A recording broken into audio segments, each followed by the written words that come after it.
أعوذ بالله من الشيطان الرجيم. بسم الله الرحمن الرحيم. الحمد لله رب العالمين، والصلاة والسلام على أشرف الخلائق أجمعين،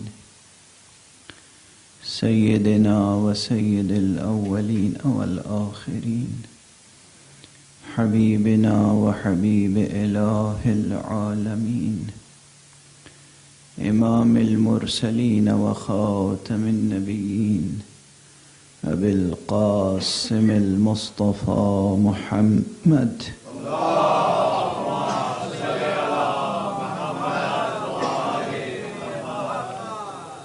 وعلى أهل بيته الطيبين الطاهرين الهداة المهديين المعصومين المظلومين، واللعنة الدائمة على أعداء الدين أجمعين. أما بعد، فقد قال الله تعالى عز اسمه في محكم كتابه ومتقن خطابه. بسم الله الرحمن الرحيم.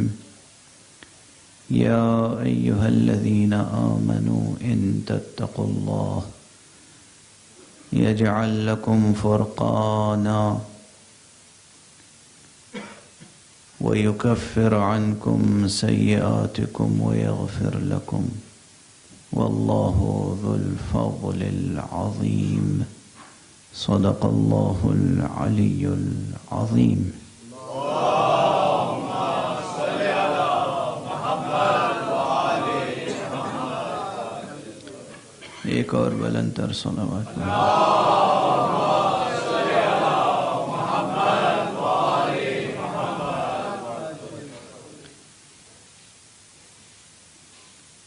سورہ مبارکہ انفال کی یہ آیت کل بھی آپ حضرات کے سامنے تلاوت کی گئی، اور آج بھی اسی آیت کی تلاوت کی سعادت حاصل کی گئی. بجائے خود یہ آیت مکمل ایک سورہ ہے، ایک مکمل مضمون ہے، جو بجائے خود بہت تہ در تہ مضمون ہے، جو اسے ایک آیت میں بیان کیا گیا ہے. خطاب الہی مؤمنین سے ہے. یا ایھا الذین آمنوا، اے ایمان لانے والو، ان تتقوا اللہ یجعل لکم فرقانا، اگر تم اللہ کا لحاظ رکھو گے تو اللہ تمہارے لیے فرقان قرار دے گا. بجائے خود لفظ فرقان بہت بحث طلب ہے. قرآن مجید کے ایک ناموں میں سے، مختلف ناموں میں سے بھی ایک نام فرقان ہے. قرآن فرقان بھی ہے. جناب موسیٰ علی نبینا وعلیہ الصلاۃ والسلام کو جو کتاب دی گئی تھی، اس کا بھی ایک لقب فرقان ہے. خود پیغمبر اکرم صلی اللہ علیہ وآلہ وسلم کے القاب میں سے ایک لقب فرقان ہے. امیر المؤمنین علی ابن ابی طالب علیہ السلام کے القاب میں سے ایک لقب فرقان ہے. اور حضرت آدم علیہ السلام سے لے کر اور جناب ختمی مرتبت صلی اللہ علیہ وآلہ وسلم تک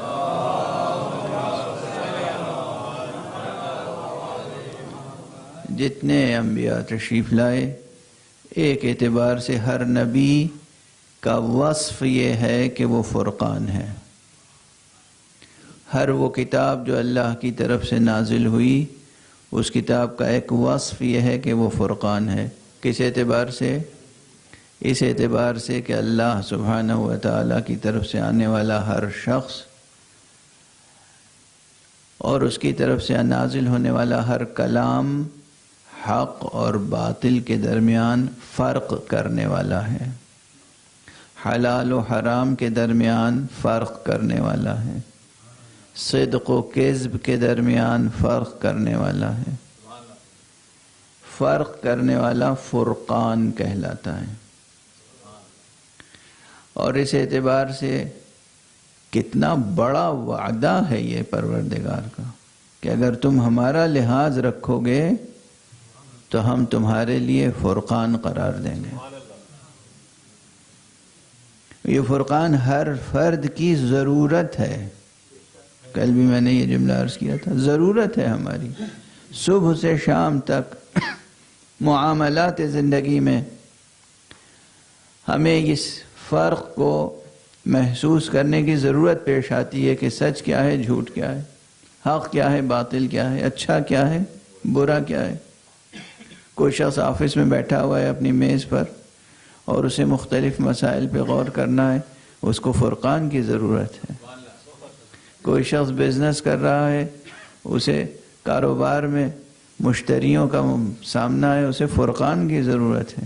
کسی کو قرض دینا ہے، قرض نہیں دینا ہے، فرقان کی ضرورت ہے۔ کسی سے وعدہ کرنا ہے، نہیں کرنا ہے، فرقان کی ضرورت ہے۔ زندگی کے ہر مسئلے میں فرقان کی ضرورت ہے۔ پروردگار وعدہ کر رہا ہے ان تتقوا اللہ یجعل لکم فرقانا، تم اگر اللہ کا خوف رکھو گے، اللہ کا لحاظ کرو گے تو اللہ تمہارے لیے فرقان قرار دے گا۔ یہ فرقان کلام الہی فرقان ہے اور اللہ کی طرف سے آنے والی ذوات مقدسہ وہ خود فرقان ہیں اپنے وجود کے اعتبار سے۔ لیکن ایک اور بات ہے، ذکر علی ابن ابی طالب خود فرقان ہے۔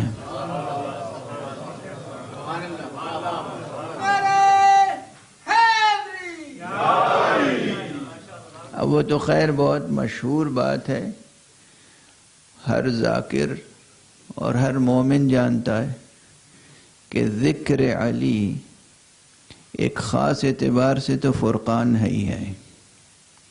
اگر بزم میں یہ پہچاننا ہو کہ مومن کون ہے اور منافق کون ہے تو فرقان کیا ہے ہمارے پاس؟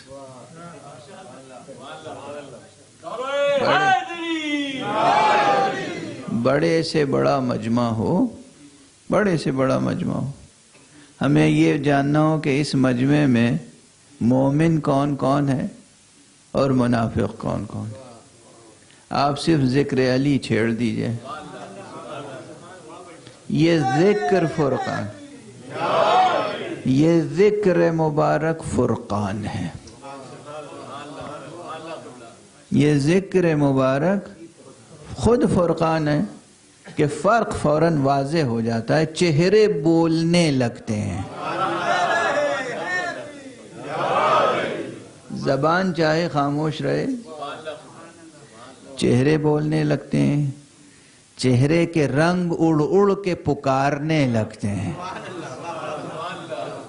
کہ ہم کیا ہیں۔ کسی کا چہرہ دمکنے لگتا ہے اور کسی کا چہرہ ایسا بے رونق ہو جاتا ہے کہ معلوم ہوتا ہے اس پہ قیامت ٹوٹ پڑی۔ علی کا ذکر فرقان ہے، علی کی محبت فرقان ہے۔ علی ابن ابی طالب کی محبت اگر دل میں ہو تو یہ محبت خود خالق فرقان ہے۔ اس محبت سے فرقان جنم لیتی ہے۔ ایک ایسی کیفیت، ایک ایسی فراست، ایک ایسی عقل وجود میں آتی ہے کہ جو حق و باطل میں فرق کرتی۔ اور غالباً اسی لیے قرآن مجید میں ان کی محبت واجب قرار دی گئی. قُلْ لَا أَسْأَلُكُمْ عَلَيْهِ أَجْرًا إِلَّا الْمَوَدَّةَ فِي الْقُرْبَى. حبیب کہہ دیجئے کہ ہم تم سے کوئی اجر رسالت نہیں چاہتے مگر یہ کہ مودت، محبت.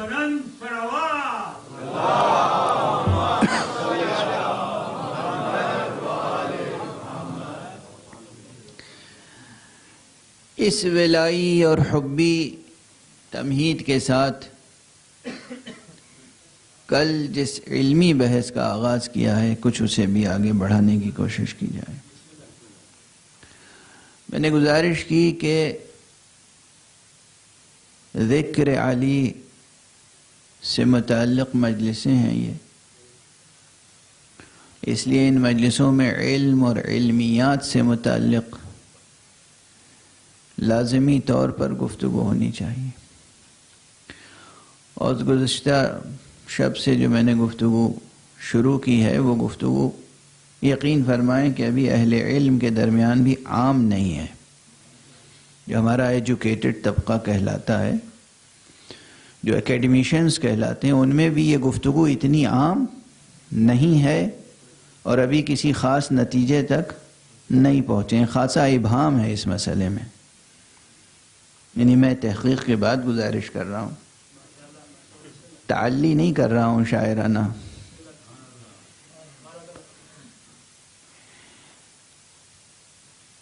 جو اس وقت انٹرنیشنل سینیریو ہے ایجوکیشن کا اور اکیڈمیشنز کی جو بزم ہے، اس میں بھی یہ بحث، یہ سوال اتنا عام نہیں ہے، اور جب سوال ہی عام نہیں ہے تو اس کے پھر جوابات پہ کتنا غور کیا گیا ہوگا. سوال یہ ہے کہ یہ علم جس چیز کا نام ہے، نالج جسے آپ کہتے ہیں، یہ ایک وجودی حقیقت ہے، ایک ایگزسٹنٹ ریئلٹی ہے، ایک وصف ہے، ایک وجود ہے. اور اگر یہ ایک موجود ہے، ایک وجود ہے، تو پھر اس کا بھی پیمائش کا کوئی پیمانہ ہوگا. اگرچہ خود اس کلیے پر بحث ہو سکتی ہے کہ کیا ہر چیز جو وجود رکھتی ہے اس کی پیمائش کی جا سکتی ہے. ظاہر ہے کہ جواب اس کا مطلقاً اس بات میں نہیں ہوگا. لیکن بہرحال علم کے بارے میں یہ سوال ہے. جیسے میں نے مثال دی تھی کل بھی کہ اگر ہمارے جسم میں حرارت ہے تو اس حرارت کی بھی ایک پیمائش ہے. ڈاکٹر حضرات کے یہاں آپ جاتے ہیں اور کہتے ہیں صاحب آپ کو تو بہت بخار ہے. تو بہت بخار ہے، کتنا بخار ہے؟ 99 ہے، 100 ہے، اس سے زیادہ ہے، اس سے کم ہے. ایک پیمائش ہے. جس طرح جسم میں موجود حرارت کی پیمائش ہے، اسی طرح کسی فرد بشر کے اندر موجود علم کی پیمائش کا بھی کوئی معیار ہے. سوال بہت مشکل ہے، بہت مشکل سوال ہے. اور میرا ادعا یہ ہے ناچیز سا کہ اس زمان و مکان کے حصار میں یقیناً علم کی پیمائش کا بھی ایک معیار ہے. اور وہ معیار جو بعض اکیڈمیشنز نے پیش کیا ہے کہ مومنٹ کو ایک معیار قرار دیا ہے، مومنٹ کو ایک یونٹ قرار دیا ہے. مومنٹ اسے ظاہر ہے کہ میں قبول نہیں کرتا، اس لیے کہ وہ پرسیپشن کی یونٹ ہے، نالج کی یونٹ نہیں ہے. پرسیپشن اور نالج میں بہت فرق ہے. جسے آپ ٹرو نالج کہتے ہیں، پیور نالج کہتے ہیں، اس میں اور پرسیپشن میں بہت فاصلہ ہے. کبھی کبھی ہمارا پرسیپشن کچھ اور ہوتا ہے اور ریئلٹی کچھ اور ہوتی ہے. اس لیے پرسیپشن کی یونٹ اگر مومنٹ ہے تو اسے نالج کی یونٹ قرار نہیں دیا جا سکتا. پھر نالج کی یونٹ کیا ہوگی؟ میں نے گزارش کی کہ نالج کی یونٹ ایک پرفیکٹ لاجیکل اسٹیٹمنٹ. ایک سنگل ایک لاجیکل پرفیکٹ لاجیکل پروپوزیشن وہ جو ہے وہ نالج کی ایک یونٹ ہے. البتہ ان یونٹس میں اور ان یونٹس میں بہت فرق ہے. جس سے آپ زمین پیمائش کرتے ہیں، زمان کی پیمائش کرتے ہیں، ایک لمحے کے بطن سے دوسرا لمحہ وجود میں نہیں آ سکتا. ایک ذرے کے بطن سے دوسرا ذرہ وجود میں نہیں آ سکتا، لیکن ایک منطقی قضیے کے بطن سے دوسرے بہت سے منطقی قضایا وجود میں آ سکتے ہیں.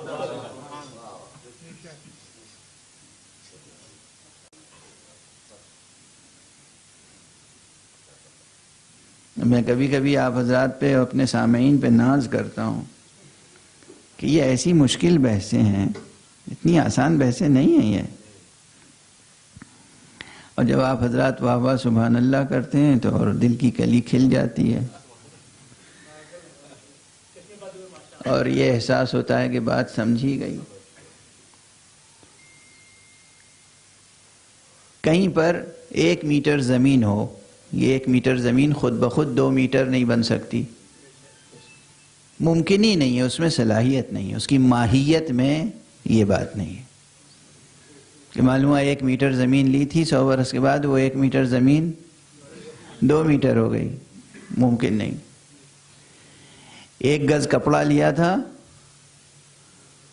اور 100 برس کے بعد وہ 200 گز ہو گیا، یہ ممکن نہیں ہے. پرانا ہو کے وہ کپڑا دھجیوں میں بکھر کے ختم تو ہو سکتا ہے، بڑھ نہیں سکتا.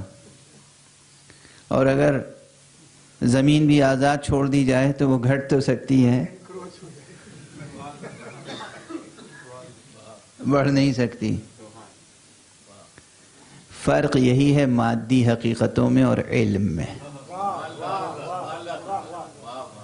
علم میں اور مادی حقیقتوں میں یہی فرق ہے. پیمائش کا فرق یہ ہے. پیمائش کے قابل تو میں کہہ رہا ہوں کہ علم ہے، مگر دوسری حقیقتیں وہ ہیں کہ پیمائش کی جاتی ہے ان کی، لیکن ان کے اندر خود پربرکت ہو جانے کی صلاحیت نہیں ہے. یہ ممکن ہے آپ نے 1 میٹر زمین خریدی ہو اور اس کے بعد کچھ دنوں کے بعد اس کی قیمت بڑھ جائے، اسے آپ بیچ دیں، اسی قیمت سے آپ 2 میٹر 10 میٹر زمین خرید لیں، تو آپ یہ مجازن کہیں گے کہ وہ 1 میٹر زمین 10 میٹر میں بدل گئی، حقیقتاً نہیں کہہ سکتے. وہ مجاز ہے، حقیقت نہیں ہے.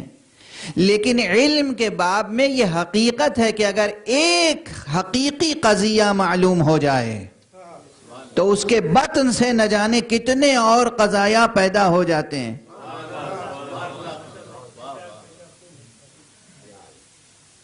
اور اگر یہ بات سمجھ میں آ جائے تو پھر اس روایت میں کسی شک کی گنجائش نہیں ہوگی کہ امیر المومنین علی ابن ابی طالب علیہ السلام یہ فرماتے ہیں کہ میرے پیغمبر، میرے حبیب، میرے بھائی رسول عربی نے مجھے 1000 ابواب علم تعلیم کیے اور میں نے ہر باب سے 1000 علم کھولے.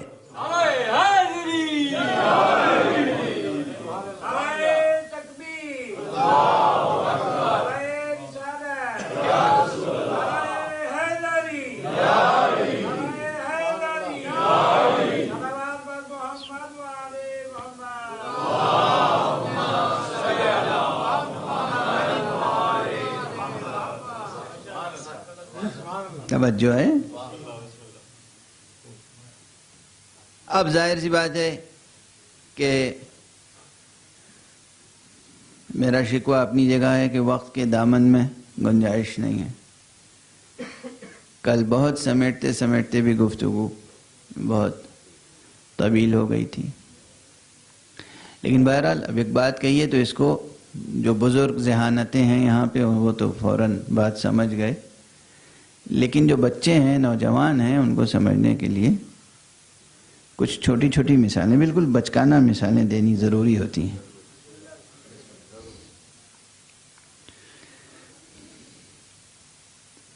اگر کسی کے بارے میں یہ معلوم ہو ایک قضیہ، ایک اسٹیٹمنٹ کہ فلاں صاحب وہ شخص پاکستانی ہے، بس اتنی سی بات، وہ شخص پاکستانی، کوئی شخص اسے واقف ہو یا واقف نہ ہو، کسی کو بتایا گیا کہ یقینی طور پر وہ شخص پاکستانی،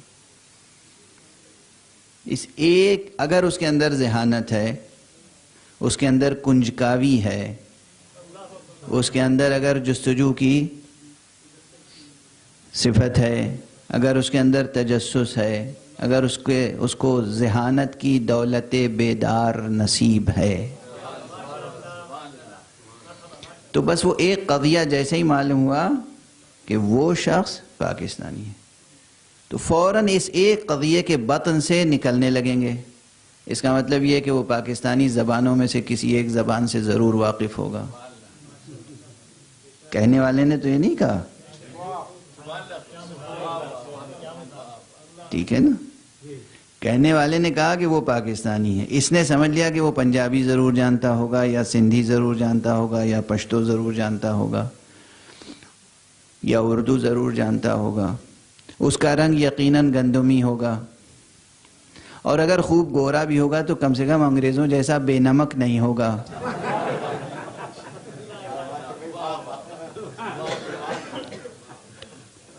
اس کے نقشے میں نمک ضرور ہوگا۔ نتیجے نکلنے لگے، ایک چیز معلوم ہوئی کہ وہ پاکستانی ہے، ہم نے یہ سمجھ لیا کہ وہ اردو جانتا ہوگا یا پنجابی جانتا ہوگا، اس کا رنگ کیسا ہوگا، اس کی عادتیں کیسی ہوں گی، یقیناً وہ ایک دوسرے پر آپس میں شک کرنے والا ضرور ہوگا۔ یہ میں نہیں کہہ رہا ہوں، اور خاص پاکستانی حضرات ناراض نہ ہوں، یہ پاکستان اور ہندوستانی جو سب کنٹیننٹ کہلاتا ہے نا، اس کے بارے میں ایک خصوصیت خواجہ نصیر الدین طوسی بیان کر گئے ہیں۔ خواجہ نصیر الدین طوسی بہت بڑے فلسفی تھے، میتھمیٹیشین تھے، فقیہ تھے، اور یہ وہ شخص ہیں جنہوں نے روئے زمین پر غالباً سب سے پہلی اسپیس اسٹڈی کے لیے آبزرویٹری قائم کی تھی، اور جتنی یہ انسائکلوپیڈیا بریٹانیکا اور امریکانا وغیرہ وغیرہ اس سب میں ان کا تذکرہ تفصیل سے موجود ہے۔ بہت سے علوم کے وہ بانی ہیں اور بہت سے علوم کے وہ شارح ہیں، اور ان تمام خصوصیتوں کے ساتھ وہ علم اخلاق و علم عرفان میں بھی ید طولہ رکھتے تھے۔ طویل الباع ان کی صفت، علم عرفان میں بھی راسخ تھے اور علم اخلاق میں بھی کامل، بلکہ ایک معلم اخلاق کی حیثیت رکھتے تھے۔ ان کی کتاب علم اخلاق میں ایک سے زیادہ کتابیں ہیں، لیکن ایک کتاب جو اخلاق ناصری کے نام سے انہوں نے فارسی میں لکھی تھی، اس کا انگریزی ترجمہ بھی ایک انگریز نے نصیرین ایتھکس کے نام سے کیا ہے، جو بہت ہی کلاسیکل ٹرانسلیشنز میں شمار ہوتا ہے۔ جو انگریزی داں حضرات ہیں وہ اس کتاب سے فائدہ اٹھا سکتے ہیں۔ انہوں نے بہت ضخیم کتاب ہے، اس کتاب میں ایک چیپٹر لکھا ہے کہ جس طرح ایک انڈیویجول میں، ایک فرد میں، ایک انسان میں کچھ خوبیاں ہوتی ہیں اور کچھ خامیاں ہوتی ہیں۔ علم اخلاق نام اس علم کا ہے کہ کس طریقے سے خوبیوں کو پروان چڑھایا جائے اور کمزوریوں کو دور کیا جائے۔ تو اس میں ظاہر ہے کہ ایک انڈیویجول کے صفات اور خصوصیات ڈسکس ہوتے ہیں، اور اسی طرح انہوں نے نیشنز کی خصوصیات ڈسکس کی ہیں کہ کس قوم میں کیا اچھائیاں ہوتی ہیں بحیثیت مجموعی اور کیا کمزوریاں ہوتی ہیں۔ مثلا عربوں میں کیا خصوصیتیں اچھی ہیں، کیا ان میں فی الجملہ کمزوری پائی جاتی، اہل فارس میں، عجم میں کیا خوبیاں ہیں کیا خامیاں ہیں، ترکوں میں کیا خوبیاں ہیں کیا خامیاں ہیں، رومیوں میں کیا خوبیاں ہیں کیا خامیاں ہیں۔ اس میں انہوں نے انڈین سب کانٹیننٹ کے بارے میں بھی ڈسکس کیا کہ ان میں کیا خوبیاں ہیں کیا خامیاں ہیں۔ ذہانت کی تعریف کی ہے. ہندوستان پاکستان کے لوگ انڈین سب کانٹیننٹ یا پاکین سب کانٹیننٹ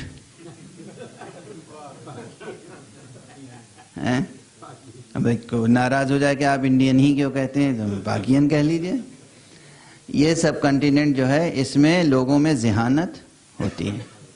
آرٹ کا سینس، شعور بہت اچھا ہے، بالیدہ ہے.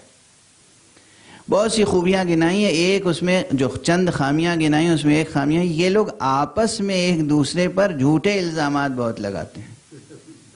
عجیب و غریب خصوصیت ہے، غور کیجیے گا. انشاءاللہ آپ سب اس عیب سے بری ہوں گے، لیکن اس چیز کو ڈسکس کیجیے گا اور اسے اپنے معاشرے سے مٹانے کی ضرورت ہے. ایک صلوات پڑھ دیجیے محمد.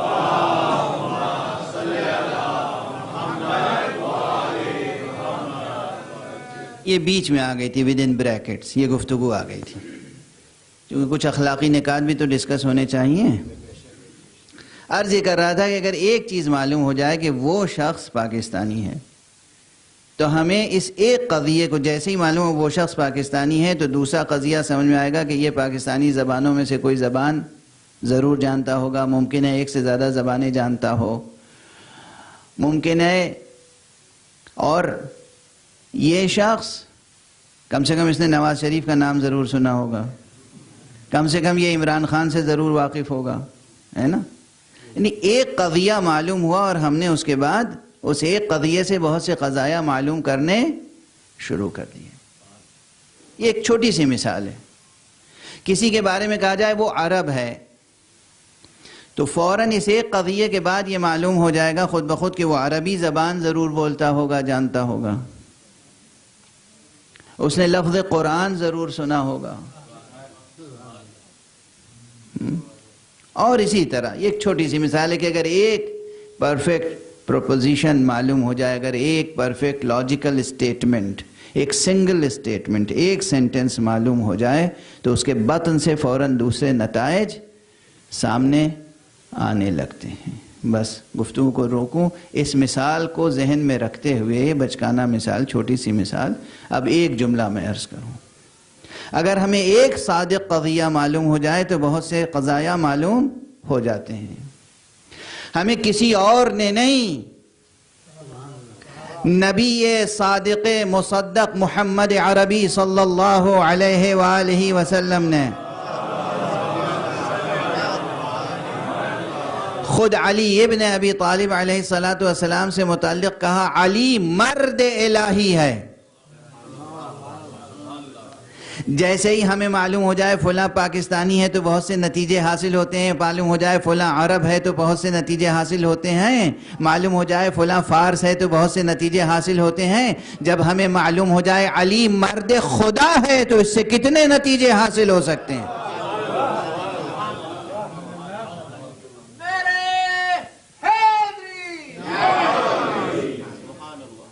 علی مرد الہی ہے. علی اللہ کا ہے اور ایسا ویسا نہیں ہے. جو تعبیریں ہیں حدیث میں، مسند امام احمد ابن حنبل میں اور دوسری حدیث کی کتابوں میں، امام نسائی کی خصائص علی میں، طبرانی نے اور بہت سے محدثین نے یہ فقرے نقل کیے کہ پیغمبر نے فرمایا علی ممسوس بذات اللہ، علی ممسوس فی ذات اللہ. یہ ایک ایسا جملہ ہے کہ جس کا ترجمہ کرتے ہوئے لرز جاتا ہوں. ترجمہ آسان نہیں، سب لفظ آسان ہے، ترجمہ آسان نہیں. چونکہ ایک لفظ ہے ممسوس، اس کے معنی سمجھتے ہیں آپ؟ ممسوس کہتے ہیں مجنون کو. اب اگر کسی کا ادبی ذوق جمال بیدار ہو تو یہ ترجمہ ضرور کیا جا سکتا ہے کہ رسول کہہ رہے ہیں علی تو اللہ کا مجنون ہے، علی دیوانہ حق ہے. علی دیوانہ خدا ہے. علی ممسوس فی ذات اللہ، علی ممسوس بذات اللہ، دونوں تعبیریں آئی ہیں.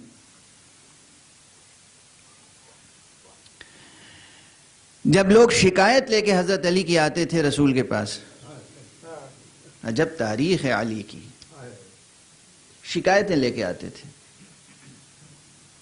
رسول کیا فرماتے تھے؟ لا تشکو علیًا، علی کی شکایت نہ کرو، فإنہ لأخشن فی اللہ، اللہ کے معاملے میں علی بہت سخت ہے. اللہ کے معاملے میں علی بہت سخت ہے، علی کی شکایت نہ کرو. علی اس سے بلند ہے کہ تم اس کی شکایت کرو. اگر علی سے تمہیں کوئی رنج پہنچا ہے تو یہ سمجھ لو کہ وہ فی اللہ ہے، یعنی اپنی اصلاح کرو، علی کی شکایت نہ کرو. کہیں نہ کہیں تمہارے اندر خامی ہوگی جو علی نے سختی برتی ہے. رسول کا اسٹیٹمنٹ ہے، رسول کا جملہ ہے. اور پھر ایسے کتنے جملے رسول اللہ صلی اللہ علیہ وآلہ وسلم سے ہم تک پہنچے.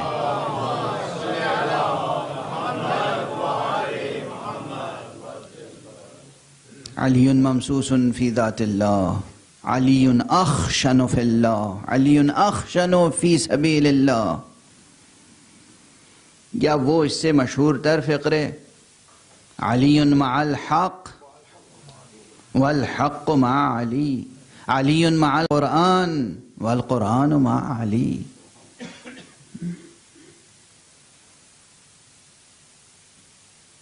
کتنے فقرے ہیں، کتنے جملے ہیں، اور ہر جملے سے ہم اور آپ خود کتنے نتائج حاصل کر سکتے ہیں. مثلا جب رسول فرمائیں، اب دیکھیے نتائج حاصل کرنے کے بھی مراتب ہوتے ہیں. کچھ ٹھوس حقائق ہوتے ہیں، کچھ اعتباریات ہوتے ہیں، اور ایک قضیہ، ایک اسٹیٹمنٹ، ایک پرفیکٹ لاجیکل اسٹیٹمنٹ اگر سامنے آ جائے تو اسی سے بہت سے حقیقی قضایا اور بہت سے اعتباری قضایا وجود میں آتے ہیں. جیسے اعتباری کسے آپ کہہ سکتے ہیں، میں مثال کے طور پہ عرض کر رہا ہوں، ورنہ یہ بحثیں تو بہت ہی پیچیدہ ہیں. اعتباری قضیہ یہی کہ کسی نے کہا وہ پاکستانی ہے، تو آپ نے اس کے بعد کیا کہا کہ یقیناً یہ پاکستانی زبانوں میں سے کوئی ایک زبان ضرور جانتا ہوگا. جانتا ہے نہیں کہہ پائے نا آپ، جانتا ہے نہیں کہہ پائے. کیوں؟ ہو سکتا ہے پاکستانی ہے، پیدا ہوا ہو لندن میں، یہیں پروان چڑھا ہو، اور جو کچھ اس کے ماں باپ کو اردو آتی ہو وہ بھی اس نے انگریزی گھر میں بول بول کے بھلا دی ہو. یعنی باپ بجائے اس کے کہ سکھائے اردو، بیٹے نے باپ کو بھی اردو بھلا دی ہو. تو اب یہاں پر حقیقی قضیہ نہیں بن سکے گا، قضیہ کیا بنے گا؟ جانتا ہوگا. اسی طرح بہت سی اور مثالیں دی جا سکتی ہیں. مثالوں میں اگرچہ مثالوں سے بھی بہت سے مسائل کھلتے چلے جاتے ہیں، لیکن اس وقت نہ مسائل کی گنجائش ہے نہ مثالوں کی گنجائش ہے. ایک مثال جو میں عرض کرنا چاہتا ہوں، اگر یہ معلوم ہو جائے کہ علی اللہ کا مجنو ہے، علی مرد الہی ہے، علی حق پر ہے، علی حق ہے، علی حق کے ساتھ ہے، علی نہ صرف یہ کہ خود حق کے ساتھ ہے بلکہ حق علی کے ساتھ ہے، ٹھیک ہے نا؟ اس کے بعد یہ بات خود بخود طے ہو جاتی ہے کہ کسی مسئلے میں علی اگر گواہی دے دیں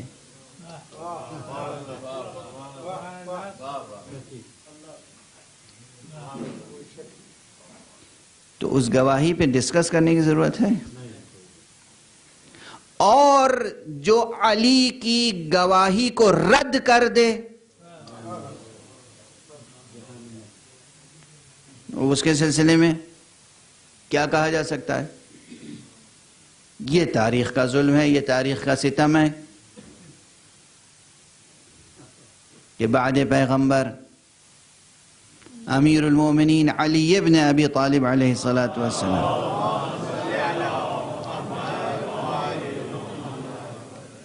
نے ایک مشہور قضیے میں گواہی دی ہے. علی گواہی دے رہے ہیں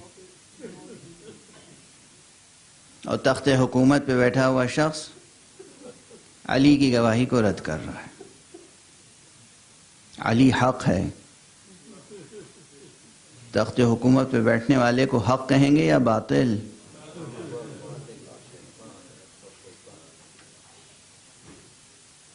یہ چھوٹے چھوٹے مسائل ہیں، لیکن جب انہیں ریاضیاتی طور پہ طے کریں گے نا، دیکھیے بہت سے مسائل ایسے ہیں جو اب ہمارے نوجوان یونیورسٹیز میں جاتے ہیں، آپس میں ظاہر ہے کہ مختلف مسالک، مختلف مذاہب، مختلف ادیان کے بچے ملتے ہیں اور انٹرنیٹ پہ بہت کچھ پڑھتے ہیں اور خود سے پڑھنے کے بعد نتیجے اخذ کرنا چاہتے ہیں، ڈسکس کرتے ہیں، تو بہت سے حقائق زیر سوال آتے ہیں. اور چونکہ امیر المومنین علی ابن ابی طالب علیہ السلام کو نعوذ باللہ اپنا جیسا بشر سمجھتے ہیں، تو پھر مسائل کو ڈسکس کرنے کا انداز دوسرا ہوتا ہے، اپنے نفس پہ قیاس کر کے، اپنے معاشرے پہ قیاس کر کے. اس لیے یہ مسائل وہ ہیں جو کبھی فراموش نہیں کیے جا سکتے، اور یہ ممکن نہیں ہے کہ ہم ان مسائل کو ڈسکس نہ کریں. ممکن نہیں ہے، کوئی بھی ہو تخت حکومت پر، کسی کے لیے کتنا ہی محترم کیوں نہ ہو، لیکن اگر ایک علی کی گواہی رد کر دے تو اس کا تمام احترام ختم ہو جاتا ہے. وہ شخص محترم نہیں رہتا. کس کو رد کر رہا ہے؟ کس منہ سے رد کر رہا ہے؟ جس منہ سے 40 برس تک کم سے کم بتوں کی ثنا کرتا رہا، اس بت سے اس مرد الہی کی گواہی کو رد کر رہا ہے. یہ مسائل ایسے نہیں ہیں کہ سادہ طور پر آپ گزر جائیں. یہ بات کہاں سے کہاں پہنچ گئی. ایک چیز کل میں نے مثال میں دوسری چیز پیش کی تھی کہ اگر ایک قضیہ معلوم ہے کہ علی امام ہے، صرف اتنا، علی امام ہے، علی موضوع، امام محمول، ایک قضیہ تشکیل پا گیا، علی امام ہے. اس ایک قضیے سے، اس ایک اسٹیٹمنٹ سے، 2 لفظوں کا اسٹیٹمنٹ کتنے نتائج حاصل کیے جا سکتے ہیں. آج یہ میں دوسری مثال عرض کر رہا ہوں کہ علی مرد الہی ہے. علی موضوع، مرد الہی ہونا محمول، یہ ایک منطقی قضیہ بنا، ایک اسٹیٹمنٹ.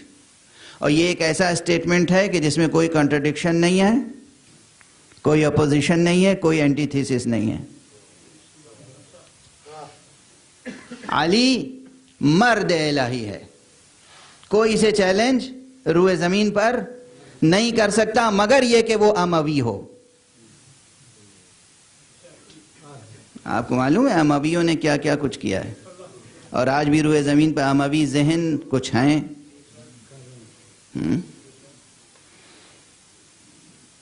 ٹیس اٹھتی ہے جب ہم وہ کتابیں پڑھتے ہیں اور وہ عبارتیں نظر کے سامنے آتی ہیں جس میں وہ الزامات، وہ اتہامات جو امیر المومنین علی ابن ابی طالب علیہ السلام کو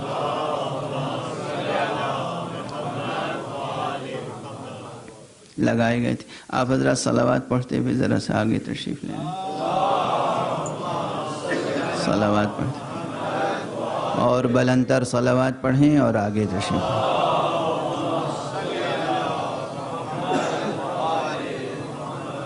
ایک اور بلندتر صلوات پڑھیں.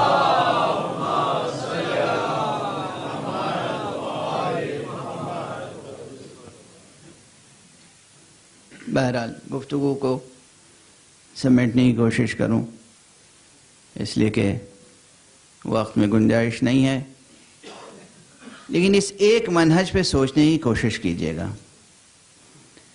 اولاً یہ بات یاد رکھیے کہ علم کی حقیقت میں ہی تکثر ہے. تکثر یعنی ازدیاد، یعنی بڑھنا. ویسے تو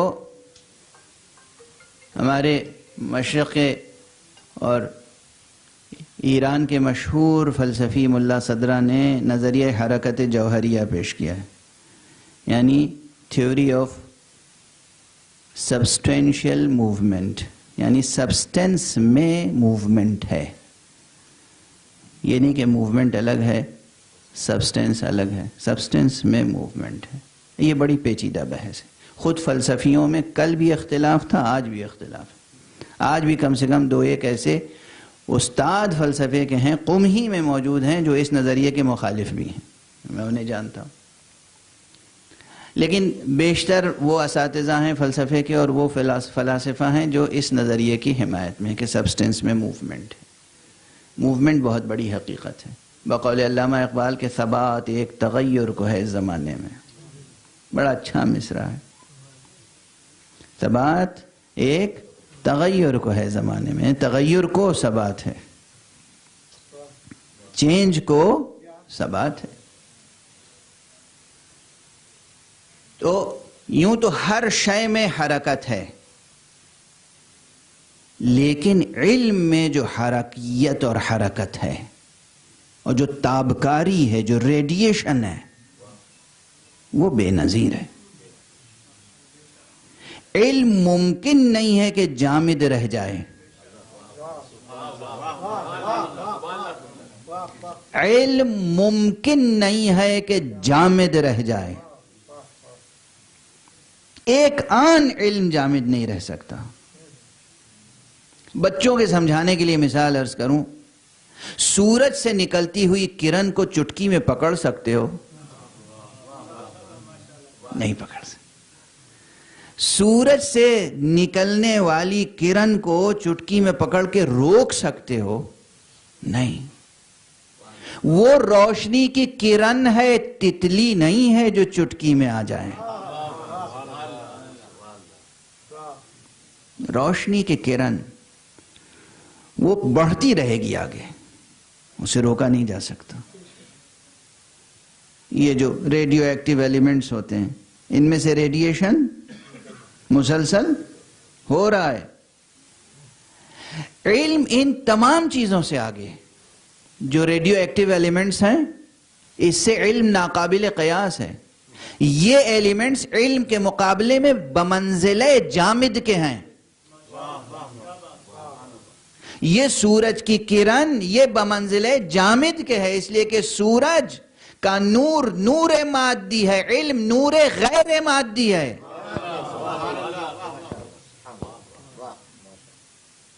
اس لیے علم میں جمود ممکن نہیں ہے، علم میں ہمیشہ برکت ہوتی رہے گی۔ یہ راز ہے جو میں نے کہا تھا کہ 1 میٹر زمین خود سے 2 میٹر نہیں بن سکتی، مگر ایک حقیقی قضیہ ممکن نہیں ہے کہ ایک رہ جائے، اس میں برکت ہوگی۔ بس ذہن وہ چاہیے، ظرف قلب وہ چاہیے، ظرف حیات وہ چاہیے کہ جو اس لائق ہو کہ اس میں علم اپنی تابکاری دکھا سکے۔ ظاہر ہے سائنٹیفک مثال ہے کہ ریڈیو ایکٹیو ایلیمنٹس ہر جگہ آپ رکھ سکتے ہیں کیا؟ نہیں رکھ سکتے نا، نہیں رکھ سکتے، خطرناک بات ہے۔ اگر یہ بات سمجھ میں آ جائے تو معصوم کی وہ حدیث سمجھ میں آتی ہے کہ فرمایا ہے دیکھو علم عطا کرو تو اہلیت دیکھ کر عطا کرو، نااہل کو علم دو گے تو نقصان اٹھاؤ گے۔ صلوات پڑھ دیجئے محمد و آلہ محمد۔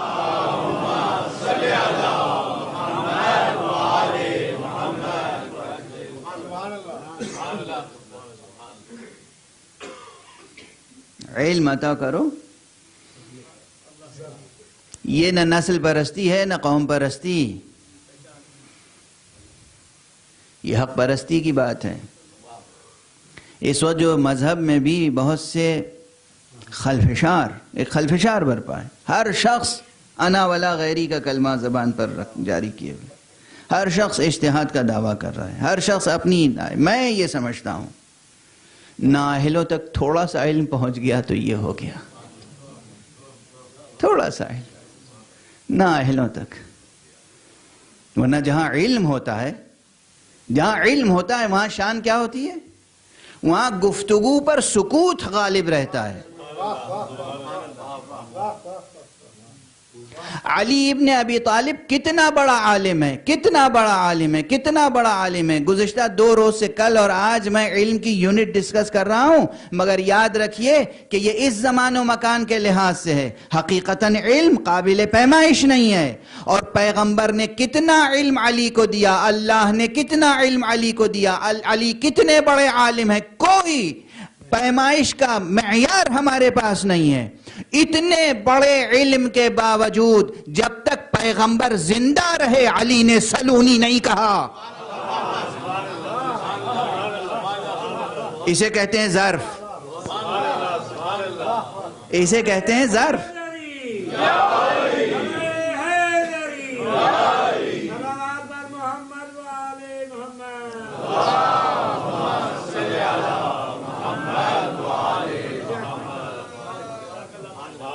جب تک حضور زندہ ہے، حضور مدینۃ العلم موجود ہے.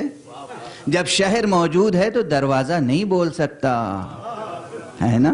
یہ کر کے دکھا، یہ ادب، یہ اخلاق، یہ معیار قائم کر کے دکھایا. حضور جب تک موجود ہے، علی نے زبان پر سلونی کا دعویٰ نہیں کیا. کوئی اہم خطبہ نہیں نظر آتا کہ جہاں رسول موجود ہوں علی نے خطبہ دیا ہو. کوئی حدیث ایسی نہیں ملتی کہ رسول موجود ہوں علی نے کہا میرا یہ مشورہ ہے. اور بہت سی آپ حدیث کی کتابیں پڑھیں، لوگ ناز کرتے ہیں کہ حضور کو فلاں نے مشورہ دیا، فلاں نے مشورہ دیا، فلاں نے مشورہ دیا. مشورہ دینے والے اپنے علم کی گواہی نہیں، سفاہت کی گواہی دے رہے تھے. ایک مریض ڈاکٹر کے سامنے بیٹھ کے کہے کہ یہ دوا نسخے میں لکھ دیجئے. سبحان اللہ. ایک صلوات پڑھ دیجئے محمد والے.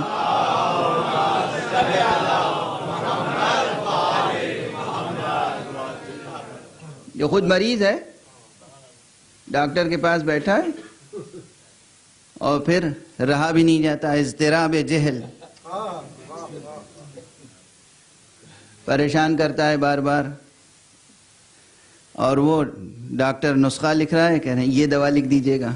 اب ڈاکٹر اس مریض کے ساتھ کیا سلوک کرے گا وہ تو ڈاکٹر جانے.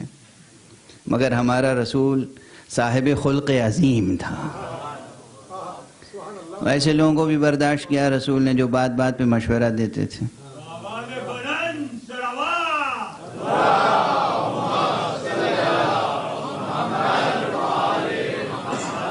مگر مجھے نہیں ملتا. ہاں جب رسول نے کسی مسئلے میں پوچھا ہو کہ علی بتاؤ تمہاری رائے کیا ہے، اس وقت دی ہوگی کوئی رائے. اور یہ مثال ہے، علی کی دی ہوئی رائے پیغمبر کو پسند آئی لیکن کسی کے دل میں پیوست ہو گئی، اور ایسی پیوست ہوئی کہ رسول کے بعد بھی انتقام لینے کے لیے جنگیں کر ڈالی.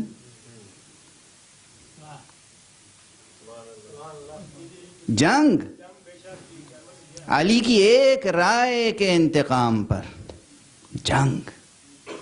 بہرحال گفتگو سمیٹ لوں.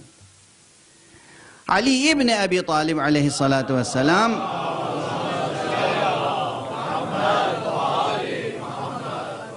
کا یہ ارشاد گرامی، کل ظاہر وقت تو اتنا ہی ہوگا، اب یہ قدرت تو ہم لوگوں میں ہے نہیں کہ ہم سورج کو روک لیں، ٹھہرا لیں یا پلٹا دیں. لیکن بہرحال ذکر علی ہے. میں نے ابھی کہا تھا نا ایک جملہ کہ علم میں خود تکثر ہے اور بے نظیر تکثر ہے. یعنی یہ نور مادی، یہ سورج کا نور یا یہ ریڈیو ایکٹیو ایلیمنٹس، یہ سب اس کے سامنے کچھ نہیں ہے جتنا تکثر، جتنا ریڈیشن، جتنی تابکاری علم میں ہے. اور ذکر علی خود علم ہے. اس لیے مجھے یقین ہے کہ وقت پر میں گفتگو تمام کر دوں گا، لیکن آپ کے دل و دماغ میں اگر ذکر علی موجود ہے تو یہ سلسلہ جاری رہے گا. اور کوشش یہی کیجئے، کوشش یہی کیجئے صرف مجلس تک ذکر محدود نہ رہے.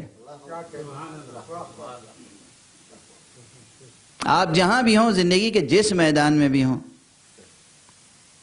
آپ کے دل میں علی ہونا چاہیے. آپ کے دماغ میں علی کی آواز ہونی چاہیے، جہاں بھی ہوں آپ۔ اگر یہ صفت رہے گی تو آپ محمد سے بھی قریب رہیں گے، اللہ سے بھی قریب رہیں گے۔ علی معیار ہے، علی میزان ہے، علی مقیاس ہے، علی خود پیمانہ ہے، علی خود فرقان ہے۔ اب اگر یہ بات سمجھ میں آ گئی اتنی دیر میں چھوٹی چھوٹی مثالوں میں کہ ایک قضیے سے بہت سے قضایا وجود میں آ سکتے ہیں، تو پھر آپ یاد رکھیں کہ اس روایت میں کسی شک و شبہ کی گنجائش نہیں ہے، اور یہ روایت بھی کس وقت کی روایت ہے، اور اس روایت کو علماء شیعہ سے زیادہ علماء غیر شیعہ نے نقل کیا ہے کہ جب پیغمبر کا آخری وقت تھا، وصال، رحلت پیغمبر قریب ہے، تو آپ نے فرمایا کہ میرے بھائی کو بلاؤ۔ لوگوں نے کسی کو بلایا، حضور نے منہ پھیر لیا، کہا میرے بھائی کو بلاؤ۔ پھر کسی اور کو بلایا گیا، حضور نے پھر منہ پھیر لیا، کہا میرے بھائی کو بلاؤ۔ علی کو بلایا گیا۔ یہ روایت موجود ہے، میں ایک حرف اپنی طرف سے نہیں عرض کر رہا ہوں۔ جب جناب امیر تشریف لائے تو رسول اللہ نے وہ چادر جو آپ کے سینے پہ پڑی ہوئی تھی، علی کا سر اس چادر کے اندر لے لیا اور خود اس چادر سے اپنا سر بھی ڈھک لیا اور علی سے گفتگو کرنے لگے۔ یہ روایت علماء غیر شیعہ نے علماء شیعہ سے زیادہ نقل کی۔ علی سے گفتگو کرنے لگے، اور اس کے بعد جب علی جدا ہوئے تو لوگوں نے پوچھا کہ یا علی کیا گفتگو کی، یہ راز کی باتیں کیا تھیں؟ اس وقت آپ نے فرمایا کہ میرے رسول خدا نے، میرے حبیب نے، میرے بھائی نے مجھے 1000 ابواب علم تعلیم کیے، جن میں سے ہر باب سے میں 1000 علم پیدا کرتا ہوں۔ کس وقت کی بات ہے؟ یعنی گویا جا رہے ہیں اس دنیا سے حضور، اور القاء نسبت کے ساتھ وہ خزانہ علم الہی، وہ اسرار ختم نبوت جو آپ کے سینہ اقدس میں ہیں، وہ علی کے سپرد کر رہے ہیں، وہ وسیع کے سپرد کر رہے ہیں، وہ اپنے بعد ہونے والے مولا اور ولی کے سپرد کر رہے ہیں۔ اور خود امیر المؤمنین علیہ السلام نے جب رسول کی آنکھ بند ہوئی، رسول نے رحلت فرمائی، تو اس کے بعد پہلا موقع وہ ہے جب آپ نے کہا سلونی سلونی، پوچھو مجھ سے جو پوچھنا چاہتے ہو۔ اور ہمارے استاد مرحوم آیت اللہ علامہ سید محمد حسین حسینی تہرانی، پروردگار انہیں جنت الفردوس میں بلند سے بلندتر مقام عطا فرمائے، جنہوں نے 15 جلدوں میں کتاب لکھی ہے امام شناسی۔ 15 جلدوں میں صرف کتاب ہے امام شناسی۔ اس میں وہ تحریر فرماتے ہیں کہ جناب امیر نے یہ دعویٰ ایک بار نہیں کیا ہے، بلکہ بعد پیغمبر اپنی زندگی میں 14 مرتبہ سلونی سلونی کی دعوت کی ہے، 14 مختلف مواقع پر، جس میں سے ایک موقع وہ ہے کہ جب آپ جنگ نہروان سے واپس آئے ہیں اور آپ کی شہادت کا زمانہ قریب تھا، اس وقت بھی آپ نے سلونی سلونی ارشاد فرمایا۔ بس گفتگو روک رہا ہوں عزیزان محترم، بالکل وقت میں گنجائش نہیں ہے، نہ فضائل پڑھ سکتا ہوں نہ مسائل۔ یہاں پہ ایک روایت ملتی ہے کہ جناب امیر کے پاس ایک یہودی آیا ہے جب آپ نہروان سے، جنگ نہروان سے واپس آ رہے ہیں، اور اس نے پوچھا کہ یا علی آپ وصی رسول ہیں؟ کہا بلا شک، قسم ہے پروردگار کی میں روح زمین پر وصی محمد ہوں۔ کہا تو پھر یہ بتائیے یہ صحیفہ جو میرے پاس ہے، اس صحیفے کے مطابق آپ کے کچھ خاص امتحان ہوئے ہوں گے زندگی میں۔ جس میں سے 14 خاص امتحان ہیں، جو 7 امتحان تو رسول کی زندگی میں آپ کے ہوئے ہیں اور 7 امتحان آپ کے رسول کے بعد ہوئے ہیں۔ کہاں؟ بیٹھ جا، میں بتاتا ہوں کہ وہ کون کون سے امتحان ہیں جو میرے رسول کی زندگی میں ہوئے اور وہ کون کون سے امتحان ہیں جو میرے رسول کی زندگی کے بعد ہوئے۔ وہ 7 امتحان اس صحیفے کے مطابق جو اس کے پاس تھا۔ تفصیل میں جانے کے بالکل ایک لمحہ اب میرے پاس نہیں ہے وقت، گفتگو تشنا رہی جاتی۔ آپ نے 13 امتحان بیان کیے اور محبان مولا اس کے بعد آپ رکے اور اپنی ریش مبارک پہ ہاتھ پھیرا اور کہا 14واں امتحان باقی ہے۔ اور 14واں امتحان یہ ہے جب میرے سر کے خون سے میری یہ ریش، میرے محاسن سرخ ہو جائیں گے۔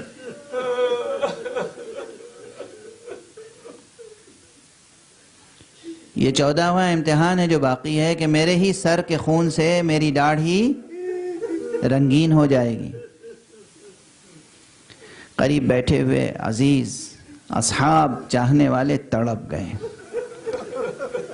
سب کی آنکھوں سے آنسو ابل پڑے۔ وہ یہودی ایمان لے آیا، مومن ہوا اور پھر علی ابن ابی طالب کے ساتھ ساتھ رہا۔ چند روز تو زندگی کے باقی رہ گئے تھے، بس وقت ختم ہو چکا ہے۔ میں نے خود یہ روایت کتاب میں پڑھی، اس لیے آپ کے سامنے عرض کر رہا ہوں کہ جب جناب امیر پر ابن ملجم نے وار کیا ہے، اس وقت وہ یہودی جو مسلمان ہو چکا تھا وہ بھی مسجد میں موجود تھا۔ جب جناب امیر المومنین کو لے کر گھر آ گئے، یہ یہودی گھر میں بھی آیا امام کی عیادت کے لیے۔ ظاہر ہے اس وقت مومن ہو چکا ہے، یہ تو پہچان کے لیے میں یہودی کہہ رہا ہوں۔ اور اس نے جب گرفتار ہو کے ابن ملجم آیا تو امام حسن سے کہا کہ جس قدر جلد ممکن ہو اسے قتل کر دیں، اسے سزا دیں، اسے فوراً سزا دیں، اس لیے کہ میں نے جس صحیفے میں علی کے فضائل پڑھے ہیں اس میں یہ بھی لکھا ہے کہ یہ شخص قابیل اور قیدار سے زیادہ شقی ترین فرد ہے۔ روح زمین پر اس سے بڑا شقی کوئی شخص نہیں ہے، اس لیے جس قدر ممکن ہو جلد از جلد اسے سزا دیں۔ بس یہی فرق ہے ایک عام مومن کا اور علی ابن ابی طالب کا۔ ادھر وہ کہہ رہا ہے کہ اسے جلد از جلد سزا دیں، ادھر علی کہتے ہیں نہیں بیٹا حسن، اسے ایسی جگہ سلاؤ جہاں اسے اذیت نہ ہو، اسے وہ غذا دو جو غذا تم خود کھاؤ، اور جو شربت تم نے مجھے دیا ہے اسی شربت سے اسے سیراب کرو۔ اللہ اکبر، یہ ہے علی۔ دنیا حیران ہوتی ہے، عاجز ہوتی ہے کہ ہم علی سے محبت کیوں کرتے ہیں۔ علی کو گزرے ہوئے زمانہ ہو گیا، آج بھی علی کی شب شہادت ہم اتنا گریہ کیوں کرتے ہیں، ہم روتے کیوں ہیں، ہم ماتم کیوں کرتے ہیں۔ علی کی معرفت تو پیدا کرو، پھر اندازہ ہوگا کہ ہم ماتم کیوں کرتے ہیں، پھر اندازہ ہوگا کہ ہم گریہ کیوں کرتے ہیں۔ علی کے غم میں اور آل علی کے غم میں، محمد اور آل محمد کے غم میں ممکن نہیں ہے کہ ہماری آنکھیں خشک ہو جائیں۔ کس طرح ممکن ہے؟ یہ ہے علی جو اپنے قاتل کے لیے وہی شربت تجویز فرما رہے ہیں جو شربت خود آپ نے نوش فرمایا ہے۔ اور اس کے بعد جملہ کیا ہے؟ فرماتے ہیں حسن اگر میں اپنے اس زخم سے جانبر ہو گیا، اگر میں زندہ رہا تو اس کا معاملہ میرے ساتھ ہے، میں چاہوں تو اسے معاف کر دوں، میں چاہوں تو اسے سزا دوں، لیکن اگر میں اس دنیا میں نہ رہا تو ہے حسن ایک ضربت سے زیادہ اس کو نہ لگانا، اس لیے کہ اس نے مجھ پر ایک ہی ضرب تو لگائی ہے، ایک ہی وار تو کیا ہے۔ یہ ہے عدل علی۔ علی کا قتل، علی کی شہادت علی کی شہادت نہیں ہے، عدل الہی کی شہادت ہے۔ علی نے خود ایک مقام پہ فرمایا ہے انا قتیل العدالہ، میں کہیں کشتہ عدالت ہوں. علی. ہاں بس گفتگو ختم ہو چکی، وقت ختم ہو چکا، گریہ کا حق ادا نہیں ہوا، مصائب کا حق ادا نہیں ہوا. میں عرض کروں جب قاتل پہ اتنی شفقت ہے علی کی،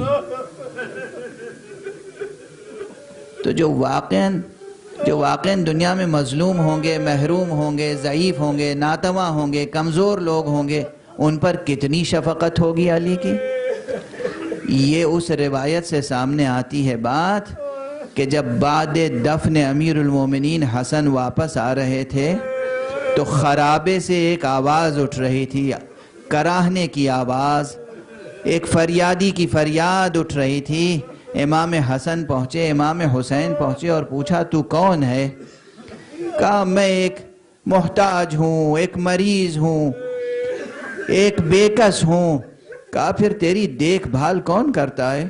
کہا روزانہ ایک شخص آیا کرتا تھا جو میری غذا کا بھی اہتمام کرتا تھا، میری دوا کا بھی اہتمام کرتا تھا، میرے پاس بیٹھ کر دل سوزی کی، غمخاری کی باتیں کیا کرتا تھا.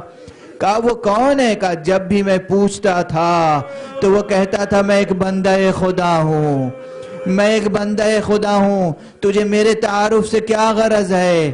اللہ کی طرف سے میں تیرے لیے مامور ہوا ہوں. امام حسن نے ایک مرتبہ کہا بس اب خاموش ہو جا، اب اس کے بعد وہ آنے والا نہیں آئے گا، وہ کوئی اور نہیں، علی وصی رسول، وہ علی امیر المؤمنین، وہ علی امام المتقین تھے جنہیں ہم ابھی سپرد لحد کر کے آ رہے ہیں.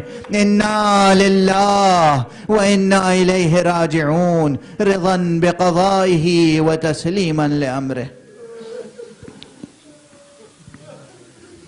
پروردگار ہماری اس مجلس کو قبول فرما.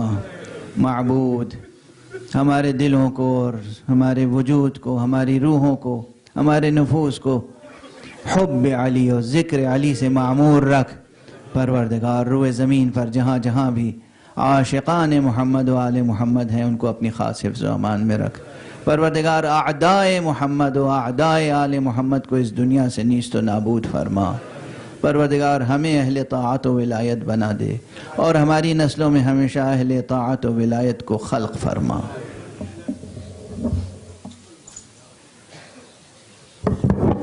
المصطفى محمد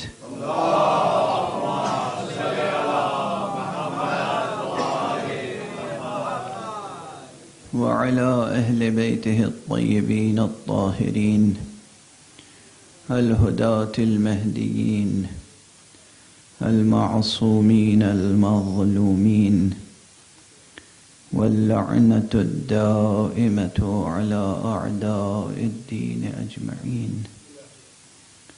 أما بعد فقد قال الله تعالى عز اسمه في محكم كتابه ومتقن خطابه. بسم الله الرحمن الرحيم. يا أيها الذين آمنوا إن تتقوا الله يجعل لكم فرقانا ويكفر عنكم سيئاتكم ويغفر لكم والله ذو الفضل العظيم. صدق الله العلي العظيم.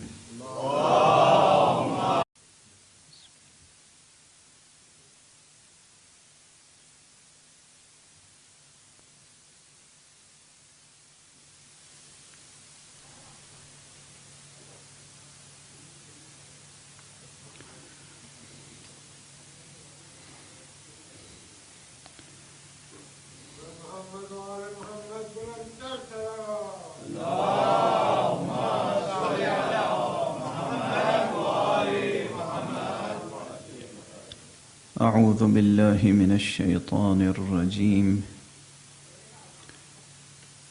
بسم الله الرحمن الرحيم. الحمد لله رب العالمين والصلاة والسلام على أشرف الخلائق أجمعين سيدنا وسيد الأولين والآخرين حبيبنا وحبيب إله العالمين إمام المرسلين وخاتم النبيين أبي القاسم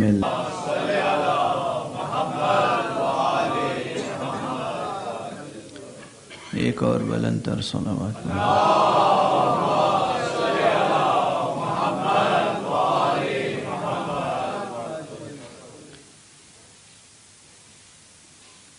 سورہ مبارک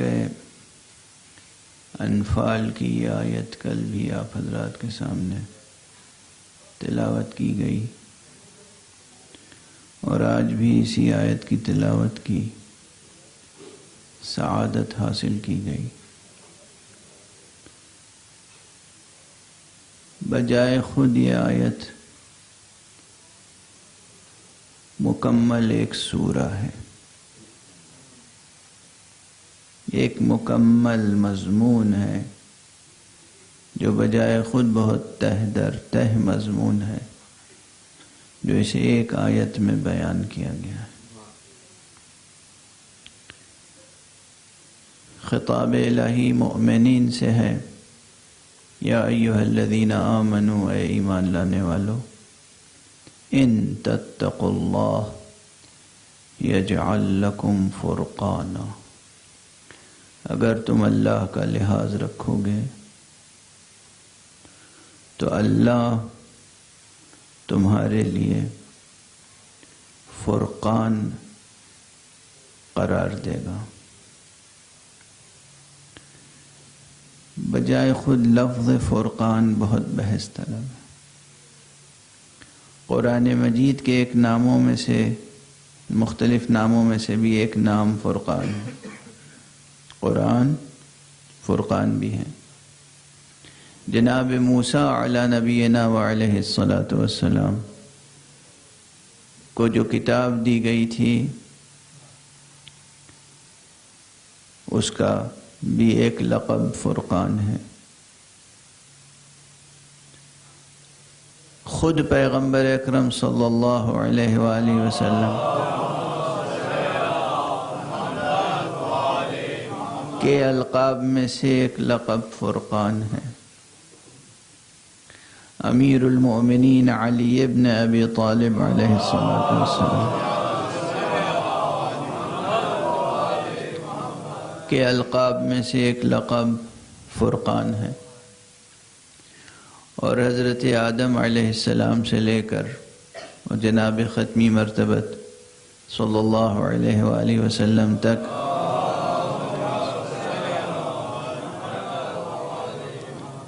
جتنے انبیاء تشریف لائے، ایک اعتبار سے ہر نبی کا وصف یہ ہے کہ وہ فرقان ہے۔ ہر وہ کتاب جو اللہ کی طرف سے نازل ہوئی، اس کتاب کا ایک وصف یہ ہے کہ وہ فرقان ہے۔ کس اعتبار سے؟ اس اعتبار سے کہ اللہ سبحانہ و تعالیٰ کی طرف سے آنے والا ہر شخص اور اس کی طرف سے نازل ہونے والا ہر کلام حق اور باطل کے درمیان فرق کرنے والا ہے، حلال و حرام کے درمیان فرق کرنے والا ہے، صدق و کذب کے درمیان فرق کرنے والا ہے۔ فرق کرنے والا فرقان کہلاتا ہے۔ اور اس اعتبار سے کتنا